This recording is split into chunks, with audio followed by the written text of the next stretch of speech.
George Parr, you are an investment banker. I am, yes. Yes.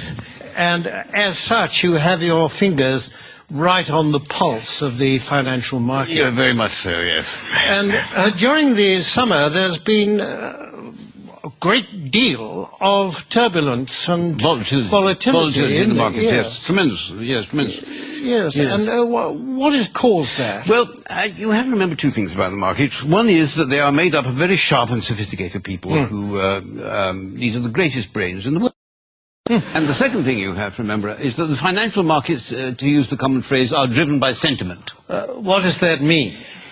What does that mean? Well, things, let's say, are just going along as normal in the market, and then suddenly, out of the blue, one of these very sharp and sophisticated people says, "My God, something awful's going to happen! We've lost everything! Oh, my God, what are we going to do? What are we going to do?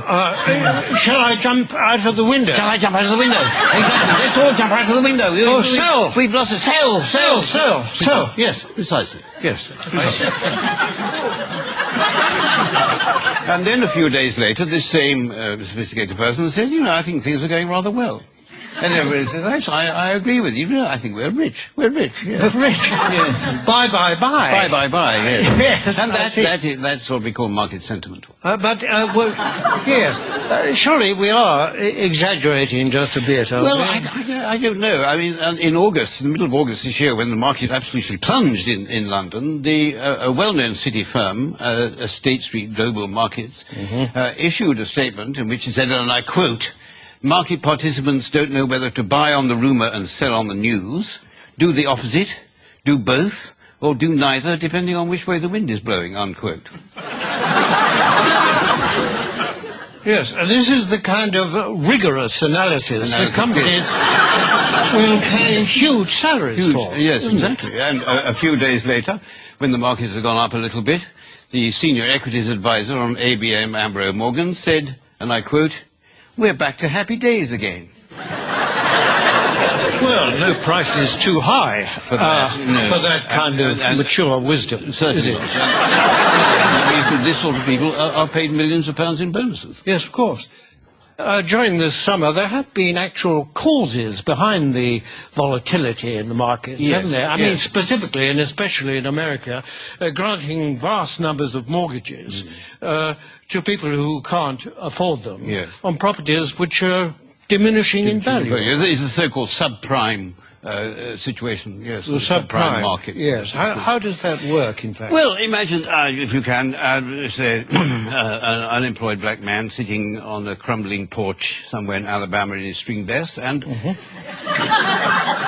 chap comes along and said, "Would you like to buy this house before it falls down? And why don't you let me lend you the money?" And is this chap who says this, is he a banker? Oh, no. He's a mortgage salesman. His income depends entirely on the number of mortgages that he can arrange. So his judgment to arrange mortgages is completely objective? Completely objective, yes, absolutely. It would. Yes. And what happens next? Well, then this debt, this mortgage, is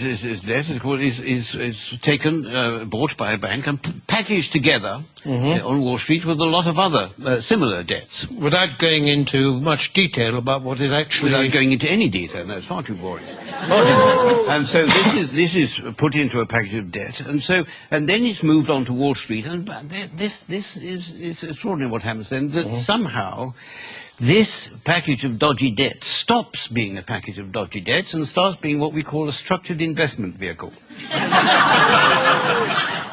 An SIV? An SIV, exactly, yes. Yes, I see. And then someone like you comes along and buys it. I buy it, yes, and then I will ring up, I don't know, somebody in Tokyo and say, "Look, I've got this package, do you want to buy it?" And they say, "What's in it?" And I say, "I haven't got the faintest idea." And they say, "How much do you want for it?" And I say, $100 million, and then they say, "Fine, that's it." And that's the market. And presumably this package, I mean, that kind of thing can happen several times to the same package. Possibly, yes. And every time it does, of course, then you, or someone like you, will get a fee and a markup. And a profit, and so well, you can't expect us to do it for nothing. It's hard work being in view of the fact that in these packages is a lot of dodgy debt, what is it about it that attracts the financial, risk takers? Yes, well, because these hedge funds, as they're called, which specialize in these debts, they all have very good names. You mean they're responsible companies? No, I don't know. It's nothing to do with their reputation. They have actually very, very good names. The names they think up for them are very good. I'll give you an example. There's a very well-known American Wall Street firm called Bear Stearns, who have two of these hedge funds which specialize in these mortgage debts.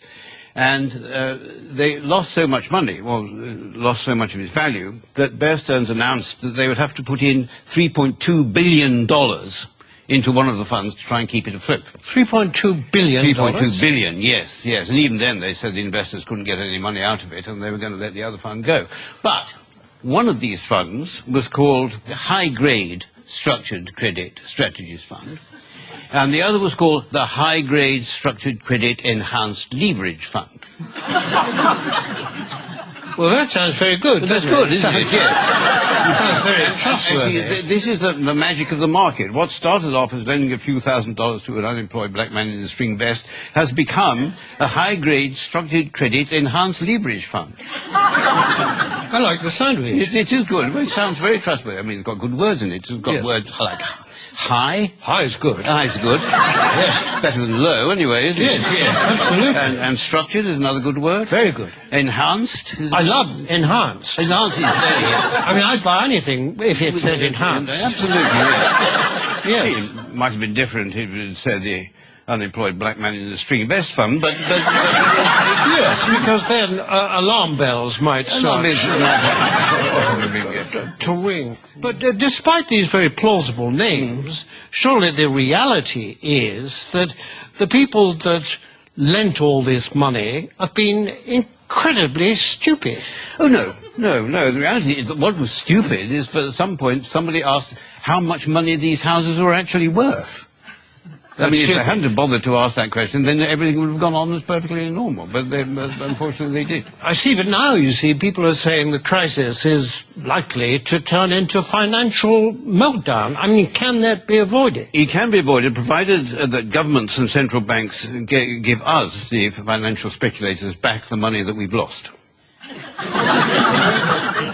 But isn't that rewarding greed and stupidity? No. It's rewarding what the Prime Minister Gordon Brown called the ingenuity of the markets that he did. I see. And we don't want this money to spend on ourselves. We want this money just to go into the market so that we can carry on borrowing and lending money as if nothing had happened without thinking too much about it. Yes, but if the worst came to the worst and you didn't get this money, what then? Well, then there'd be another market crash, and then I would say to you what people like me always say, that it's not us that will suffer, it's your pension fund. Thank you very much, George Parr. My pleasure.